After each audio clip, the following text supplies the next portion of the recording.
Bibles and tonight, and I want to cover a couple of things. Might be an encouragement to you and I, because a couple of things that are big on the list of God's people's troubles sometimes, and one is our lack of having the belief we ought to have, believing God and trusting Him. We know the other one's the impatience that we often experience sometimes in trying to wait on the Lord and all, and we know that those are two big factors really that keep God's people out of the will of God, or get them to not believe God and trust Him, to step out in faith and see God do great things. We know that we're hindered from that whenever our attitude is we just don't take the Word of God for what it says. We don't really trust the Lord along the way. And then, of course, we're not willing to wait on God. Sometimes we many times get ahead of God, get out of the will of God, and the next thing you know, things don't work out the way we planned, though all the time people have good intentions, but you know what to say about good intentions. I'll leave it up to you. But anyway, everybody has good intentions, but we need to be surrendered to the will of God. We need to be obedient to God, and we need to have faith enough to learn to trust God and wait on God and know that God means exactly what He says. One of the examples I want to go to, first of all, is in Numbers 13 and 14 over here. And then I want to take you over to the book of Exodus after that, and I want to talk about some other things. But main thing is, you remember in the book of Numbers, chapter number 13, remember they went up to spy the land, and the land was, of course, nothing wrong with it. It was full of blessing, and it certainly blessed, and the fruit of it was extraordinary, and they sent up spies to find out these things about the land and all. And trouble is, when these fellows come back with the report in chapter number 13 in Numbers, verse 26, there, of course, they come back with a report that's telling some things in a way that kind of puts it to where they really don't want to step out and trust the Lord. They really don't want to obey God and go in and take the land. And that's sad that we would have a blessing ahead of us, but yet not be willing to trust God to go in and get it. And that's the problem many times, the lack of the faith and obedience unto God. So as you did, they went and came to Moses and Aaron and to all the congregation, the children of Israel. And it goes on to say that they told him in verse number 27 and said, "We came unto the land whither thou sentest us, and surely it floweth with milk and honey, and this is the fruit of it." And so what a blessing it is that it was so fruitful that it was able to bring it back, and there was excitement about that. You know, everybody's excited about something they can get, and some blessing of it being large fruit and everything else. And it was a blessing there, and the land was flowing with milk and honey. And so what a blessing it is. It's everything that God intended it to be for them, and it's always good to know that God has the best for us if we'll trust Him and believe Him. But when they come back, they started in verse number 8, "Nevertheless, the people be strong that dwell in the land. The cities are walled and very great, and moreover we saw the children of Anak there, and the Amalekites dwell in the land of the south, the Hittites and the Jebusites and the Amorites dwell in the mountains, and the Canaanites dwell by the sea and by the coast of Jordan." And you know, when they're naming all these things here, you kind of wonder, did they expect any different, that there were going to be these people over there?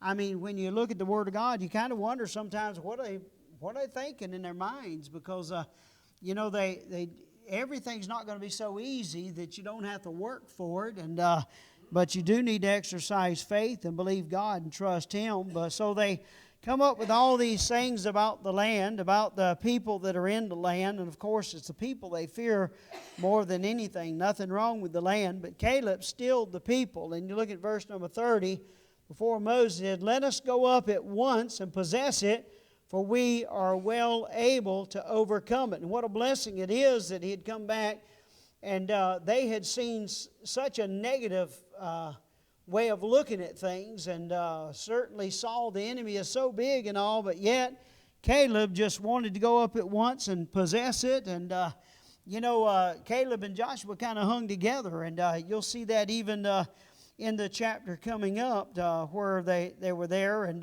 they both spake in verse number 7. And because they believed the promises of God. And certainly Joshua was man, he was ready to lead people, ready to do anything need be, because he was a man that could lead, and God would have him lead and go in there eventually. But the problem is they come back with all this report there, and Caleb's given about this good report there, and he even goes to the point, it says in the end of verse number 30, we are well able to overcome it. And you know, that's the blessing of seeing somebody who truly believes God. It says we are well able, and knowing that he's not talking about we ourselves, but we with God are able to take and have this. And what a blessing it is that he was willing to trust God, willing to believe God. And he tried to encourage the others in that, but then it goes on in verse 31 that the men went up with him, said, we are not able to go up against the people, for they are stronger than we. And so, you know, and all of that really is just like everything that we have in our spiritual lives and all when we're discussing things with others. We all have our opinions. And the sad thing is, if they'd got off just their opinion, if they'd just be willing to trust God, then they'd have been able to step out and take the land, because God had promised them to have the land. And so whenever they come back, they are said the people are just stronger than we are. And so they brought up an evil report of the land which they had searched unto the children of Israel, saying, the land through which we have gone to search it is a land that eateth up the inhabitants thereof, and the people that we saw in it were men of a great stature. And so, man, they start going on this thing. Notice how people's stories always, when they have negative, they have to do what? They have to always exaggerate things. They always have to add on things. Why? Because, you know, they're not speaking the truth of it. You know, you're not telling the total truth of it. You know, God could have well able to take them into the land, but they talked about it eateth up the inhabitants thereof, and all the people that we saw in it were the men of great stature, and there we saw giants, the sons of Anak, which come the giants, and we were in our own sight as grasshoppers, and so we were in their sight. And so really they just looked upon themselves as they were nothing. And you know, these are God's people. You know, it looks like they would have thought better of that, because the fact is they've got a big God. But yet they had such a negative attitude there, and when they brought all these things out there, they got to where they discouraged others. And that's what we find in chapter number 14. All the congregation lifted up their voice and cried, and the people wept that night, and the children of Israel murmured against Moses and Aaron. So now they're going back on Moses and Aaron about this, and the whole congregation said, would God that we had died in the land of Egypt, or would God we had died in this wilderness. And so what a tragedy there. Instead of desiring the blessing of God, having the faith and confidence in God, learning to trust God and trust Him that what He says is true and God's going to do what He says. But no, they had to come up with all this negative there, so much that they began to go on about Moses and Aaron and fretting about it, and wherefore hath the Lord brought us into this land to fall by the sword, and that our wives and our children should be a prey, and were it not better for us to return unto Egypt? Look at that. You know, always going, when you got something negative, I always bring it back to the women and children. Everybody's got to think about the women and the children. They should have said, no, we're men of God, and we can take this land because we're the people of God. But no, they come up with every excuse under the sun there, and began to take and talk negative to Moses and Aaron, and they fell on their faces, it said in verse 5, and all the assembly of the congregation of the children of Israel. And then it says, and Joshua the son of Nun, and Caleb the son of Jephunneh, and which were of them that searched the land, rent their clothes. And notice there, now it says in verse number 7, this is where I say, they spake unto all the company of the children of Israel, saying, the land which we passed through to search it is an exceeding good land. If the Lord delight in us, then He'll bring us into this land, and give it us, and the land which floweth with milk and honey. And only rebel not ye against the Lord, and neither fear ye the people of the land, for they are bread for us, and their defense is departed from them. The Lord is with us, Fear them not. And so what a blessing it is that they were men who trusted God. And they were ones that seen it. They had witnessed the same thing that others did, but they come back with a total different report. Why? Because they believed God. And when they believe God, they believe with God all things are possible. Amen. God is not limited if we'll learn to trust Him. If we'll learn to take and understand He means what He says and what He's promised, that is what He's going to do. But all the congregation in verse number 10 bade to stone them with stones. And what a tragedy. So they got all rebellious about it and all. And then, of course, you read on, you find that, man, they have lost the blessing of going into the land. Why? Because of their unbelief. And God is upset with them, and they don't have to go in. God's not going to make them go in, because God never make them do whatever they want to do. But as you read the rest of the chapter, you find out that they lost the blessing there. They wouldn't be able to go in. And they said, verse number 33 of chapter number 14, your children shall wander in the wilderness 40 years and bear your whoredoms until your carcasses be wasted in the wilderness. And so what a tragedy there. That there'd be those that died off, and it'd be the next generation that be able to go in. So what a tragedy there because of their unbelief. What a tragedy because they doubting God rather than taking God at His word. What a tragedy that even when the men spake once over here with Caleb talking to them, secondly over in chapter 14 verse 7, Joshua and Caleb reiterating that they can take them, that God can get them into that land there. But still, after that, even that, they didn't care about that. And my friend, I tell you what, it makes us understand that not everybody's going to believe you. Not everybody's going to take your word. Not everybody's going to be on your side. And so ain't no use in getting all mad at the world because everybody else don't think like you, because Joshua and Caleb were like that. They were there, and they believed God could get them in, but nobody else wanted to go in. Nobody else. They just all come up with all these reasons why they couldn't come in. But Joshua and Caleb accepted it. Why? Because you can't change things. It was what it was. But the good thing is they got to go in. And what a blessing it is, because they trusted God, because they had a focus of faith on God and the Word of God and the promises of God. And that's what we ought to have, is have our focus and our faith on Him and what He says He means, and know that if we'll do right and we'll obey God, God will do exactly what He says, and God will save souls, God will change lives, and God will keep things going. Why? Because He's the God of the Bible, and there's nothing too big for Him. And so a lot of people may not agree with you sometime, but that's okay. That's okay. You just let it go. God will take care of it. And God took care of them, and God got them in. But nevertheless, when we look down through there, what a waste that they lost the blessings of God because they wouldn't trust Him, and they were willing to stand in unbelief, and therefore they missed that blessing there. And they were easily moved by the words of a few. And when you think about how many men went over and looked at it and come back and were doing the talking, there's very few people.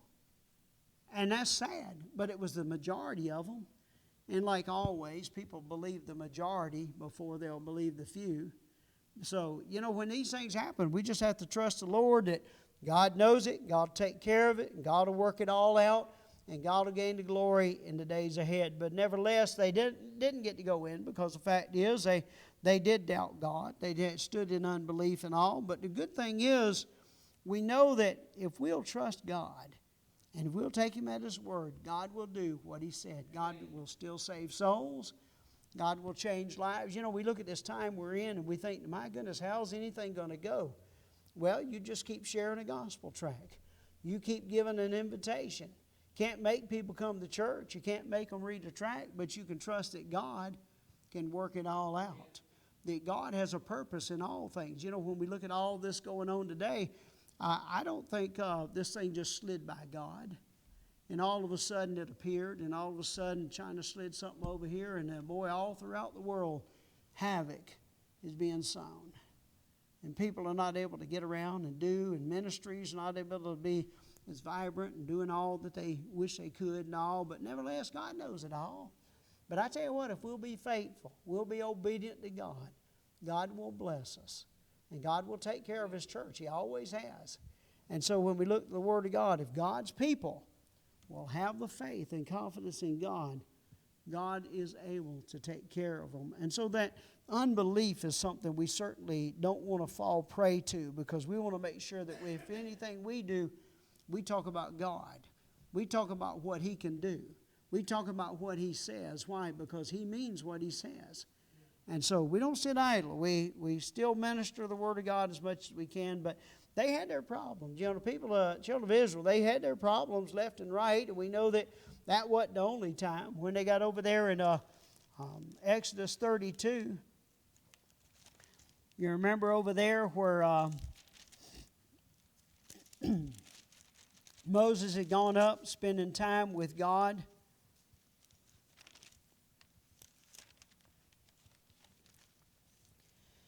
And you remember for the tablets and all, and they're getting a word from God, and they didn't really want to wait on Him. Remember the tables of stone there? Well, when it gets over there to chapter 32 is when the people saw that Moses delayed to come down out of the mount. The people gathered themselves together unto Aaron and said unto him, Up, make us gods, which shall go before us. For as for this Moses, the man that brought us up out of the land of Egypt, we wot not what is become of him. And so when you look at that, you find that they begin to question that Moses has been gone a while now. They're not willing to wait. And I'm telling you, there's something about waiting on God. You don't just do things because you think it's right. You don't do things because you think it's just not going fast enough. You don't do things just because you'd settle for anything.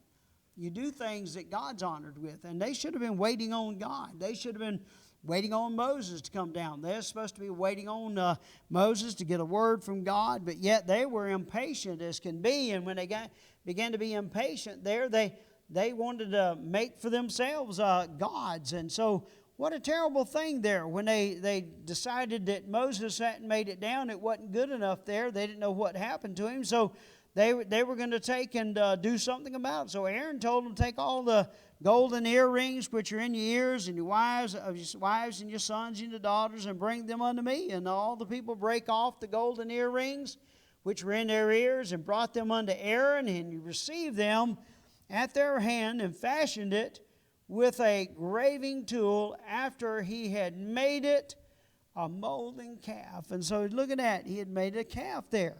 And he said, These be thy gods, O Israel, which brought thee up out of the land of Egypt.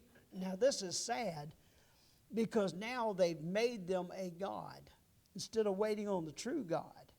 Instead of waiting on a word from God, instead of waiting on the man of God, they decided to go ahead and we'll make this golden calf. So he did. He brought it out to them, and of course they're being content of that. And what a terrible thing, because they didn't want to wait. And so whenever we see things like this, we're reminded how we always got to learn to trust God.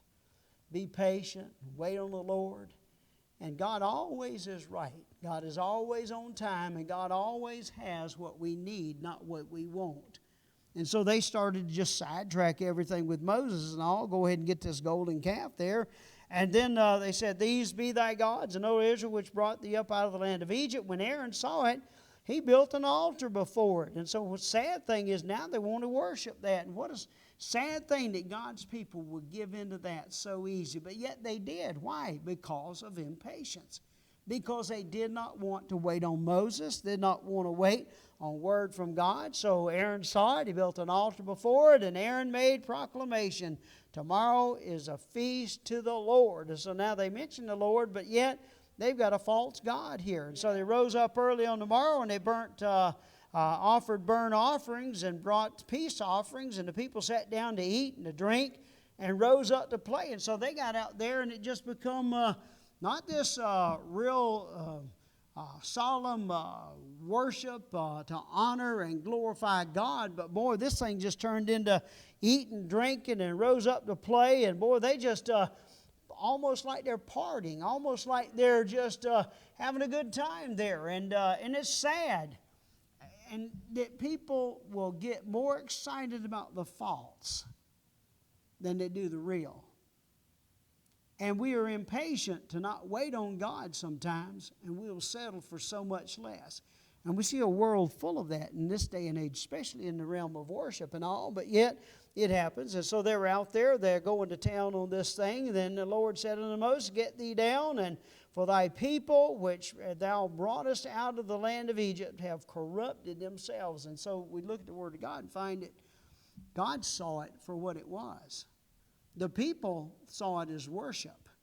The people, they even tried to bring God in on it, the Lord in on it, so they could feel better about this, make it a feast unto the Lord and all. But so they tried to make it a religious thing there, but yet God saw it as they've corrupted themselves. God saw it as false worship. God saw it as something He would have nothing to do with. So they turned aside quickly out of the way which I commanded them, and they have made them a molten calf, and have worshipped it, and have sacrificed thereunto, and said, These be thy gods, O Israel, which have brought thee up out of the land of Egypt. Look at that.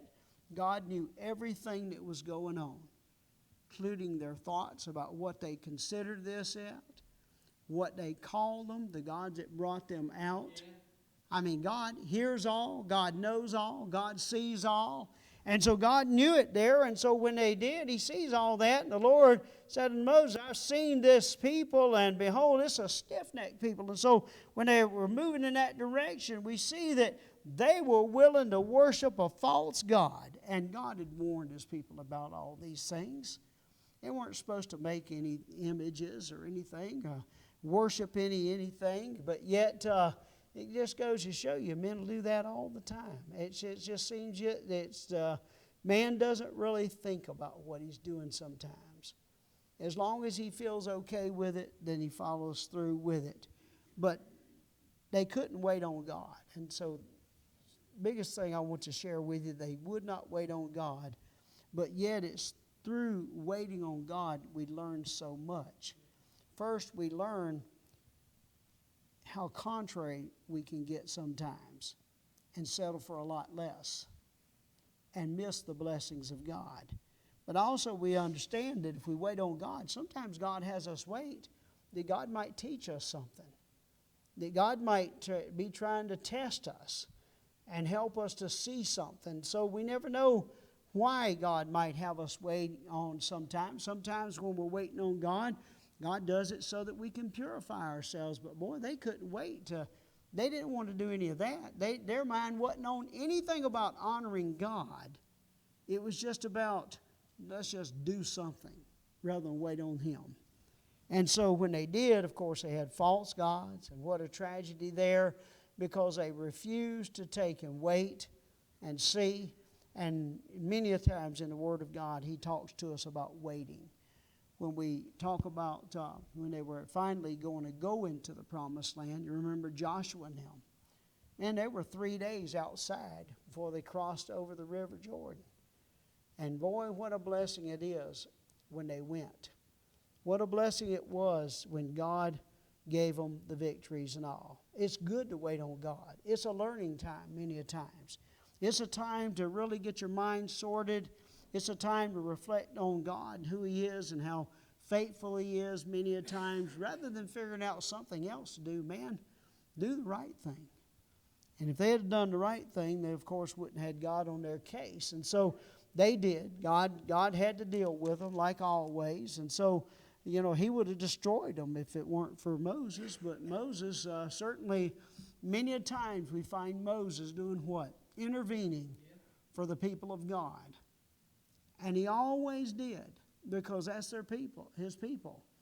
And He wants God to really look like in the appearance of others out there in other nations and all, that God is able to take care of His people. And so what a blessing it is. So you read down through there, and God had to deal with them. And of course, God withheld that judgment with that. But nevertheless, boy, God dealt with them, and we know that God always does. God doesn't let anything go, even though we might be doing things sincerely. If it's not in line with the Word of God, my friend, we ought to let it go. Because we need to learn to wait on God. We need to learn to trust God. We need to learn to walk in a way that we believe God and trust God, and that God is true to His Word, because many a times people don't. They end up getting out of the will of God, out from under the Word of God, maybe in the wrong job place, whatever. I mean, I've seen things left and right. And so that's why it's always good to wait on God. It's always good to trust Him, because God knows best. And God sees things a whole lot further out than we do. You know, oftentimes we just see a small distance there, and it seems good, but yet it's not going to be the best thing. And that's why we need to wait on God. So look at those things. And there's many other places in the Bible where He talks about waiting, when He talks about unbelief. And you'll see every time it costs God's people when we're not willing to wait, when we're not willing to trust God and believe Him. And so it cost them each time. So let's close in prayer. But again, I appreciate you coming out tonight. Brother Randy, if you would.